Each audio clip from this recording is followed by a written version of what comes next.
امریکہ کی credit rating 1917 میں AAA level پر آنے کے بعد پہلی مرتبہ نیچے آئی ہے۔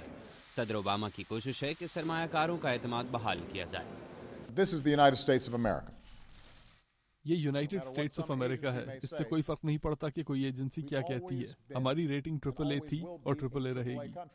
S&P یعنی اسٹینڈرڈز اینڈ پورز نے امریکہ کی AAA ریٹنگ کو AA+ کر دیا ہے۔ یہ ریٹنگ مزید نیچے آ سکتی ہے۔ S&P نے اکیلے ہی یہ فیصلہ کیا، جبکہ 2 دیگر کریڈٹ ریٹنگ ایجنسیوں فچ اور موڈیز نے امریکہ کی ریٹنگ کو AAA پر ہی رکھا ہے۔ ٹام ایڈمز ریٹائرڈ ٹیچر ہیں۔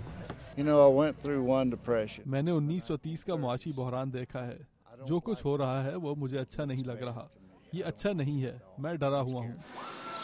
مصنوعات سازی، تجارت اور صنعت کے شعبوں میں روزگار کے نئے مواقع فراہم ہونے کے باوجود معاشی تجزیہ کار کہتے ہیں کہ بے روزگاری کی شرح کم کرنے کی خاطر نئے روزگار فراہم کرنے کی رفتار دگنی کرنی ہوگی۔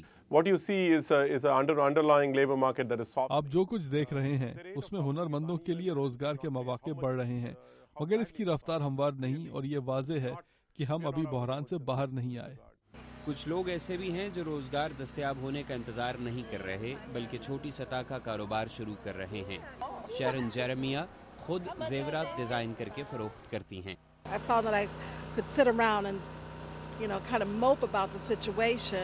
میں نے سوچا کہ میں یا تو فارغ بیٹھ کر حالات کو کوسوں یا یہ دیکھوں کہ میں کیا کر سکتی ہوں، یعنی اپنی آمدنی کے لیے کچھ کروں۔ تو فارغ بیٹھنے کے بجائے میں نے کوشش کی کہ میں کوئی کام شروع کروں۔ سرمایہ کاروں میں اس بارے میں زیادہ تشویش پائی جاتی ہے کہ امریکی شاید کچھ نہ کریں۔ روزگار سے متعلق تشویش کی وجہ سے صارفین بھی اخراجات سے گریز کر رہے ہیں۔